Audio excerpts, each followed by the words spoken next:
هذا القرآن يوحدنا لطريق الخير يوجهنا الله تعالى أنزله ورسول الله. بسم الله الرحمن الرحيم. إنا أعطيناك الكوثر فصل لربك وانحر إن شانئك هو الأبتر. تحقیق ہم نے آپ کو کوثر عطا کی، بس آپ اپنے رب کے لیے نماز پڑھیے اور قربانی کریں، بے شک آپ کا دشمن ہی ابتر ہے۔ صدق اللہ و صدق رسولہ النبی الکریم ونحن علی ذلک لمن الشاہدین والشاکرین والحمد للہ رب العالمین۔ درود پاک پڑھ لیجیے۔ اللہم صل علی محمد وعلی آل محمد کما صلیت علی ابراہیم وعلی آل ابراہیم انک حمید مجید۔ اللہم بارک علی محمد وعلی آل محمد کما بارکت علی ابراہیم وعلی آل ابراہیم انک حمید مجید۔ اس سورت مبارکہ کا نام سورۃ الکوثر ہے۔ مکی زندگی کے اندر یہ نازل ہوئی ہے۔ 3 آیات ہیں، 12 الفاظ ہیں، 42 حروف ہے۔ اس کے نازل ہونے کے زمانے کے متعلق مفسرین میں اختلاف ہے، یہ مکی صورت ہے یا مدنی۔ مسند احمد میں، حدیث کی دوسری کتابوں میں بھی یہ موجود ہے کہ ایک موقع پر مدنی زندگی میں حضور کریم صلی اللہ علیہ وسلم اور صحابہ کی جماعت موجود تھی۔ تھوڑی دیر کے لیے آپ صلی اللہ علیہ وسلم پہ غنودگی کی حالت طاری ہوئی۔ جب وہ حالت ختم ہو گئی تو آپ مسکرانے لگے۔ لوگوں نے دریافت کیا کہ کیا معاملہ پیش آیا، تو آپ نے فرمایا اللہ رب العزت نے ابھی ایک سورت نازل فرمائی ہے۔ چنانچہ آپ نے بسم اللہ الرحمن الرحیم اور پھر پوری سورت کوثر پڑھ کر تلاوت فرمائی۔ اس حدیث میں آتا ہے کہ حضور کریم صلی اللہ علیہ وسلم نے کوثر کی وضاحت کرتے ہوئے فرمایا کہ کوثر ایک نہر ہے جس کا وعدہ اللہ رب العزت نے مجھ سے کیا ہے کہ وہ مجھے عطا فرمائے گا۔ اس کا پانی بڑا ٹھنڈا اور میٹھا ہوگا، اس کے کنارے جو گلاس اور آب خورے ہوں گے ان کی تعداد آسمانوں کے ستاروں کے برابر ہوگی۔ اس پانی کی تاثیر یہ ہوگی جو شخص اس میں سے پی لے گا اسے حشر کے تمام عرصے میں پیاس نہیں لگے گی۔ اور اس سورت کے شان نزول کے متعلق احادیث میں موجود ہے کہ یہ سورت مدنی زندگی کے اندر نازل ہوئی، مگر عام مفسرین کہتے ہیں کہ یہ مکی سورت ہے۔ اور اس کا شان نزول یوں بیان کیا جاتا ہے کہ حضور کریم صلی اللہ علیہ وسلم کے 2 صاحبزادے قاسم اور عبداللہ، جن کے لقب طیب اور طاہر تھے، یہ مکی دور کے اندر ہی وفات پا گئے۔ تو مکے کے بعض مشرکین نے حضور کریم صلی اللہ علیہ وسلم کو طعنہ دیا۔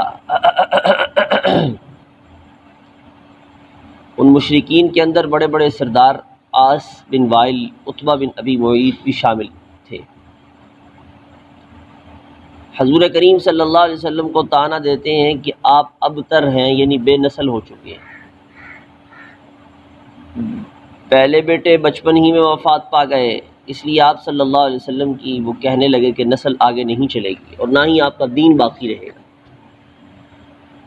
باپ کے کاموں کو تو اولاد آگے لے کے چلتی ہے، جب آپ کی اولاد ہی نہیں ہے تو آپ کا کام یہیں ختم ہو جائے گا۔ یہ آپ کی زندگی کے ساتھ ہی ختم ہو جائے گا۔ یہودیوں میں سے کعب بن اشرف بھی اسی قسم کی باتیں کرتا ہے۔ تو اس طعن کے جواب میں حضور کریم صلی اللہ علیہ وسلم کی تسلی کے لیے اللہ نے یہ صورت نازل فرمائی ہے۔ اور اس صورت مبارکہ میں اللہ رب العزت نے آپ صلی اللہ علیہ وسلم کی ذات پر کیے گئے بہت بڑے احسان کا ذکر فرمایا۔ اللہ کہتے ہیں ہم نے آپ کو کوثر عطا کی ہے۔ ایک کفار کے طعنے کی کوئی حیثیت نہیں ہے۔ کوثر کے کئی معنی آتے ہیں۔ بہرحال فرمایا کہ نہ آپ کی نسل ختم ہوگی نہ دین ختم ہوگا۔ اللہ نے آپ کو خیر کثیر عطا فرمائی ہے، سوری اور معنوی آپ کو اولاد عطا کی ہے، آپ کا مقام بہت بلند فرمایا ہے۔ یہ تو کہتے ہیں آپ کے نام لینے والا کوئی نہیں ہوگا، فرمایا کائنات بھر میں حقیقت یہ ہے کہ آپ کا ذکر نہایت احترام کے ساتھ ہوگا، ان طعنہ بازوں کا کوئی نام لینے والا نہیں ہوگا۔ تو اللہ رب العزت نے حضور کریم صلی اللہ علیہ وسلم کی تسلی کے لیے یہ صورت نازل فرمائی۔ ارشاد فرمایا انا اعطیناک الکوثر، تحقیق ہم نے آپ کو کوثر عطا کی۔ کوثر سے مراد حوض کوثر ہے، جو اللہ تعالی حضور کریم صلی اللہ علیہ وسلم کو قیامت کے دن عطا فرمائیں۔ آپ کی امت کا جو مومن اس حوض پر پہنچ جائے گا اسے اس سے پینا نصیب ہوگا، جس کی وجہ سے اسے ہمیشہ کی راحت، ہمیشہ کا سرور، ہمیشہ کا سکون حاصل ہو جائے گا۔ اور لغوی طور پر کوثر کثیر کے مادے سے ہے، جس کا معنی خیر کثیر۔ کوثر کا معنی الخیر الکثیر، بہت زیادہ بھلائی۔ اللہ رب العزت نے آپ کو جسمانی اولاد بھی عطا فرمائی، اگرچہ آپ کے بیٹے نہیں ہیں مگر بیٹیاں تو ہیں نا، یہ اولاد پوری دنیا میں پھیلی ہے۔ آپ صلی اللہ علیہ وسلم نے حضرت حسین رضی اللہ تعالیٰ عنہ کی طرف اشارہ کر کے فرمایا حسین صبتم من الاسباط، آپ قبیلوں میں سے ایک بڑا قبیلہ ہے۔ حضور کریم صلی اللہ علیہ وسلم کی اولاد کو اس قدر کثرت سے پھیلائے گا اللہ رب العزت، اس قدر کثرت سے پھیلائے گا۔ اور مانوی اولاد یعنی ایمان لانے والے لوگوں کا تو اندازہ ہی نہیں ہے کہ ان کی تعداد دنیا میں کتنی ہے، یہ تو اللہ کے علم میں ہے۔ خود حضور کریم صلی اللہ علیہ وسلم نے فرمایا قیامت والے دن سب سے زیادہ میرے پیروکار ہوں گے، سب سے زیادہ میرے ماننے والے ہوں گے۔ جنت میں داخل ہونے والے لوگوں میں بھی فرمایا تمام نبیوں سے حضور کریم صلی اللہ علیہ وسلم کی امت کی تعداد زیادہ ہوگی۔ یہ آپ کی مانوی اولاد ہے۔ حضور کریم صلی اللہ علیہ وسلم نے فرمایا آل محمد کل تقی، ہر مومن متقی میری آل میں شامل ہے۔ سبحان اللہ، کتنی بڑی بات ارشاد فرمایا کہ صلبی اولاد کو آل کہتے ہیں۔ تو آپ نے فرمایا میری اتباع کرنے والا متقی مومن وہ میری آل میں سے ہے۔ گویا کہ مانوی اولاد بے شمار، اتنی کسی دوسرے نبی کو نہیں نصیب ہوئی۔ تو قرآن کریم میں کوثر خیر کثیر اللہ کہتے ہم نے آپ کو عطا کی ہے۔ دوسرے مقام پر موجود ہے کہ وَمَن يُؤْتَ الْحِكْمَةَ فَقَدْ أُوتِيَ خَيْرًا كَثِيرًا، فرمایا جس کو حکمت دے دی گئی اس کو خیر کثیر دے دیا گیا، بہت زیادہ بھلائی دے دی گئی۔ قرآن کریم میں ایسا خیر کثیر کہ قرآن کریم کا فیض نسلاً بعد نسل، طبقاً بعد طبق دنیا کے اندر پھیلتا رہے۔ شاہ ولی اللہ رحمۃ اللہ علیہ فرماتے ہیں جو آدمی دنیا میں جس قدر قرآن کریم سے فیض یاب ہوگا اسی نسبت سے اس کو حوض کوثر پر پانی نصیب ہوگا۔ اس لیے قرآن کریم کی اشاعت میں بڑھ چڑھ کے حصہ لینا چاہیے۔ جس قدر حصہ لیں گے اسی قدر جو ہے وہ ہماری قبر منور ہوگی، ہمیں آخرت میں حوض کوثر پر جو ہے وہ پانی ملے گا، جس قدر ہم قرآن کے پھیلانے میں کیا لیں گے بھائی، حصہ لیں گے، جس قدر قرآن کریم کے پھیلانے میں ہم حصہ لیں گے۔ اسی لیے میں کہتا ہوں بڑا وقت گزر چکا ہے، مسجد بن گئی، سب کچھ بن گئی، لیکن ابھی تک حفظ کی کلاس نہیں لگ سکی، کیونکہ حفظ کی کلاس کے لیے ہمارے پاس وسائل ہی نہیں ہے کہ جو حافظ رکھیں ان کو تنخواہ کہاں سے دیں، تو اتنا لمبا چوڑا کام کوئی نہیں ہے، ہر بندہ 500 بھی زیادہ ہو جائے تو بھی اچھا ہے۔ تو قرآن کریم کی تلاوت اور قرآن کریم کے پڑھنے اور قرآن کریم کے پڑھانے کا انتظام کر جانا قرآن کی اشاعت میں حصہ لینا ہے۔ تو فرمایا جو قرآن کریم کی اشاعت کرے گا، بڑھ چڑھ کے حصہ لے گا اس میں، تو حوض کوثر پر رسول کریم صلی اللہ علیہ وسلم کے فرمایا اس کو پانی کا نصیب ہوگا، اسی قدر نصیب ہوگا۔ تو اللہ تعالیٰ کی ہر نعمت کی قدر کرنی چاہیے۔ ترمذی شریف کی روایت میں آتا ہے حضور کریم صلی اللہ علیہ وسلم نے ارشاد فرمایا یعظم النعمت وان دقت، نعمت کی قدر دانی کرتے تھے حضور پاک صلی اللہ علیہ وسلم، نعمت کی قدر دانی کرتے تھے اگرچہ نعمت چھوٹی کیوں نہیں ہوتی۔ فرمایا نعمت کی قدردانی کیا کرو، نعمت کی قدردانی کیا کرو، نعمت اللہ جو عطا فرمائے اس کی قدر کرو، اولاد اللہ کی طرف سے نعمت ہے اس کی قدر کرو، گالیاں نہ نکالتے رہو، ناشکری نہ کرو، یہ لولے لنگڑے نکمے سارے میرے جی رہ گئے سی، میرے علی کھاتے چانے سی، اللہ نے اولاد نصیب فرمائی، اللہ کا شکر ادا کرو۔ اس لیے ناشکر گزاری کرنا مناسب نہیں ہے۔ تو خیر کثیر قرآن کریم کی اشاعت مختلف طریقوں سے ہے۔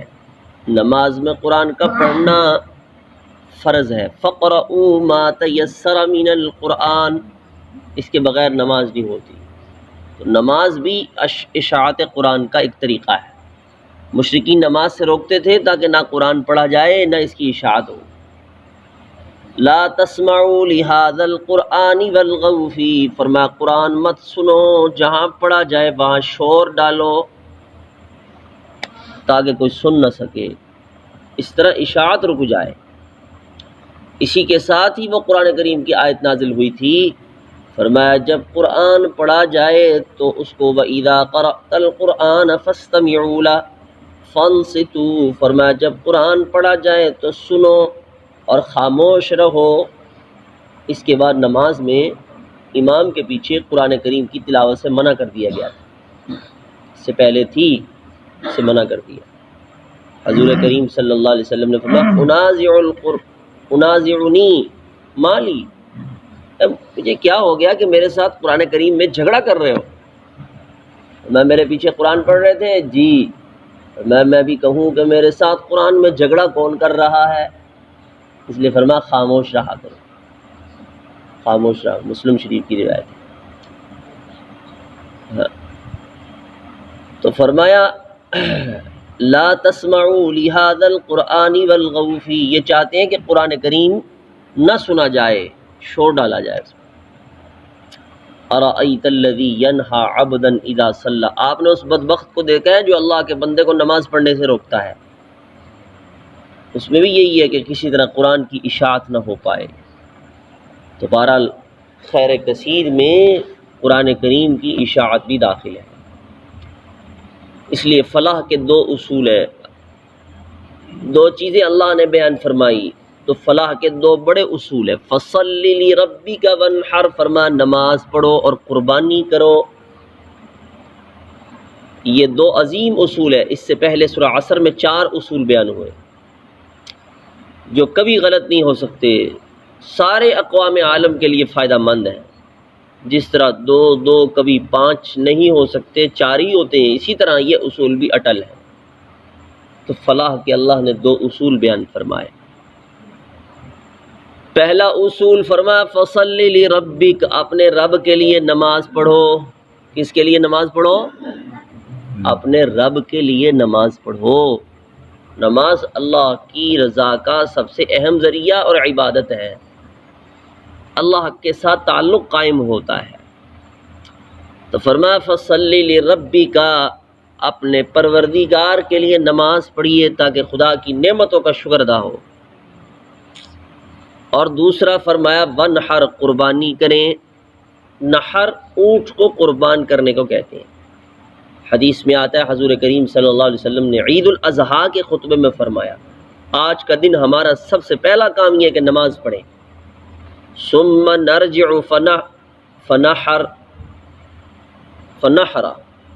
پھر پلٹ کر قربانی کریں۔ اور اسی آیت سے یہ بات ہے کہ قربانی سے پہلے نماز ہے، فصلی لربک، یعنی عید کی نماز پڑھیں پھر قربانی کریں۔ اس لیے گوشت کھانے کا نام قربانی نہیں ہے، بلکہ اللہ کے تقرب، اللہ کے قرب کا ذریعہ ہے۔ فرمایا لن ینال اللہ لحومها ولا دماؤها، اللہ کے ہاں قربانی کا گوشت اور خون نہیں پہنچتا، ولکن ینالہ التقوی منکم، بلکہ وہ تمہارا تقوی رب کی بارگاہ میں پہنچتا ہے۔ اس لیے ونحر کا معنی بعض نے نماز میں سینے کے نیچے ہاتھ باندھنا بھی کیا ہے، تفسیر مظہری میں موجود ہے۔ بعض نے اس کا معنی سینہ قبلہ کی طرف کرنا بھی کیا ہے، لیکن ونحر کا صحیح معنی قربانی کرنا ہے۔ قربانی کو اکثر ائمہ سنت مؤکدہ قرار دیتے ہیں، صرف امام ابو حنیفہ رحمۃ اللہ علیہ اس کو واجب کہتے ہیں۔ قربانی نماز، روزہ، حج، زکوٰۃ وغیرہ کی طرح فرائض میں تو داخل نہیں ہے، محض سنت مؤکدہ ہے یا واجب ہے، لیکن اس کی اہمیت بہت زیادہ ہے۔ اس لیے وقت پہ ادا کرنے سے تعلق باللہ، اللہ کے ساتھ تعلق درست ہوگا، انسان کے عقیدہ توحید کا اظہار ہوگا۔ بہرحال اللہ رب العزت نے اسماعیل علیہ السلام کی جان کے بدلے میں بھی جانور بھیجا تھا، اسے ذبح عظیم کا لقب دیا گیا۔ گویا قربانی کے لیے یہ عظیم دستور مقرر فرمایا کہ انسان کی قربانی قطعاً مناسب نہیں ہے۔ ہندوؤں کے ہاں انسانی قربانی کا تصور تھا، اس لیے وہ دیوتا کے نام پہ بچوں کو ذبح کر دیتے، یہ سب ناجائز اور حرام۔ قربانی صرف اللہ کے نام پہ ہے، اور وہ بھی پالتو جانور کی ہے، وحشی جانور کی بھی نہیں ہے۔ تو بہرحال نماز و قربانی کا حکم دیا تاکہ انعامات کا شکریہ ادا ہو سکے۔ اب تیسری آیت میں اس پس منظر کا جواب دیا جس میں یہ صورت نازل ہوئی ہے کہ حضور کریم صلی اللہ علیہ وسلم کے 2 صاحبزادوں کی وفات کی وجہ سے کفار طعنہ دینے لگے کہ نعوذ باللہ حضور پاک صلی اللہ علیہ وسلم ابتر ہیں۔ ابتر کا معنی کہ جن کی نسل ختم ہو جائے۔ تو اللہ نے اس کے جواب میں فرمایا ان شانئک هو الابتر، بے شک اے پیغمبر آپ کا دشمن ہی ابتر ہے، اور دم کٹیا ہے، آپ کا دشمن ہی ناکام ہوگا۔ آپ کو اللہ صورتاً اور معناً آپ کو اولاد نصیب فرمائیں گے، یعنی ایمان والوں کی شکل و صورت میں جو آپ کے دین کو لے کے چلیں گے اور قیامت تک قائم رکھیں گے۔ البتہ آپ کا دشمن فرمایا نہ اس کی اولاد باقی رہے گی نہ اس کا دین باقی رہے گا۔ آج بھی ہم دیکھتے ہیں کہ قرآن پاک کی یہ پیشن گوئی حرف بحرف پوری ہوئی ہے۔ حضور کریم صلی اللہ علیہ وسلم کے ماننے والے پوری دنیا میں پھیلے ہوئے ہیں، دنیا کا کوئی خطہ ایسا نہیں ہے جہاں آپ کی اولاد سوری موجود نہ ہو، آپ کے پیروکار موجود نہ ہو۔ ادھر طعنہ دینے والے مشرکین مکہ کی نہ سوری اولاد موجود ہے نہ مانوی، نام و نشان مٹ چکا ہے، برخلاف اس کے کہ اللہ رب العزت نے نبی اکرم صلی اللہ علیہ وسلم کے متعلق فرمایا وَرَفَعْنَا لَكَ ذِكْرَكَ، اے پیغمبر ہم نے دنیا میں آپ کے ذکر کو بلند کر دیا، ایسا بلند کیا کہ 5 وقت نماز میں جہاں اللہ کا نام آئے گا وہاں آپ کا بھی ساتھ نام آئے گا۔ یہ تو کہتے ہیں کہ اس کا نام ختم ہو جائے گا، اللہ کہتے ہیں ہم نے آپ کے نام کو ہی بلند کر دیا۔ دشمن بھی آپ کا نام لیتے ہیں نہایت احترام کے ساتھ، عزت اور احترام کے ساتھ۔ یہ تو دنیا کا حال ہے، جب آخرت کی منزل آئے گی تو پتہ چلے گا کہ بلند ترین مقام، مقام محمود اللہ رب العزت حضور کریم صلی اللہ علیہ وسلم کو عطا فرمائے۔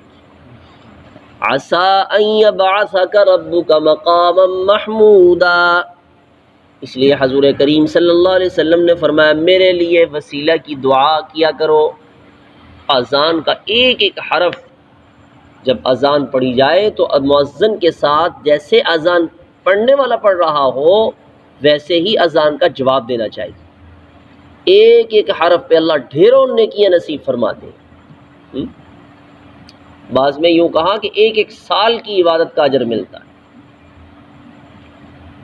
اس لیے جب مؤذن اذان پڑھ لے فرمایا درود شریف پڑھو، درود شریف پڑھنے کے بعد اب دعائے وسیلہ پڑھو، اللہم رب ھذہ الدعوۃ التامہ، یہ دعائے وسیلہ ہے کہ رسول کریم صلی اللہ علیہ وسلم کے لیے مقام محمود کی دعا کرو، اللہ تعالیٰ تمہیں بھی اجر دے گا۔ حضور پاک صلی اللہ علیہ وسلم نے فرمایا مجھے امید ہے مقام محمود پہ اللہ مجھے فائز کرے گا، اللہ تعالیٰ نے وہ مقام میرے لیے مخصوص کر رکھا ہے۔ آپ نے فرمایا انا سید ولد آدم یوم القیامہ ولا فخرا، فرمایا میں ساری انسانیت کا قیامت کے دن سردار ہوں، یہ بات میں فخر سے نہیں کہتا، یہ تو اللہ کی مہربانی اور اس کا انعام ہے۔ تو فرمایا ان شانئک ھو الابتر، اے پیغمبر آپ کا دشمن ہی ابتر ہوگا، ناکام ہوگا، آپ کا دشمن ہی ناکام ہوگا اور آپ کے دین کو اللہ بلند کریں گے۔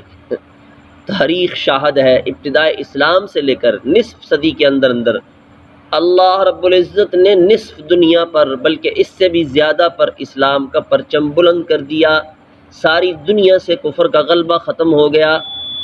حضرت امیر معاویہ رضی اللہ تعالیٰ کے زمانہ میں 64,65,000 مربع میل تک اسلام کا پرچم پہنچ چکا تھا، اسلام کے پرچم کو لہرایا تھا۔ تو فرمایا آپ کا دشمن مغلوب ہوگا، آپ کا دشمن ناکام ہوگا، اور آخر وقت میں جب امام مہدی تشریف لائیں گے اور پھر حضرت عیسیٰ علیہ السلام کا نزول ہوگا تو پوری دنیا کے اندر صرف ایک ہی مذہب ہوگا، مذہب اسلام۔ یہودیت، عیسائیت، بدھ مت سب ختم، صرف اور صرف کیا رہے گا؟ اسلام رہے گا، اسلام، باقی سب ختم ہو جائے گا۔ تو اللہ پوری دنیا کے اندر اسلام کو قائم فرما دے۔ اس لیے فرمایا کہ اے پیغمبر آپ کا دشمن ان شانئک ھو الابتر، آپ کا دشمن ہی ناکام ہوگا، آپ کا دشمن ہی دم کٹا، آپ کا دشمن بے نام و نشان ہوگا، اس کے چرچے ختم ہو جائیں گے۔ آج کوئی بھی حضور پاک صلی اللہ علیہ وسلم کے دشمنوں کے نام پہ اپنی اولاد کا نام نہیں رکھتا، چاہے وہ کفر میں زندگی بسر کیوں نہیں کر رہا، لیکن ان کے نام پہ نام رکھنا پسند نہیں کرتا۔ اور اسلام والوں میں دیکھیے محمد نام کے کتنے لوگ ہیں اور کتنے لوگوں کا نام محمد ہے۔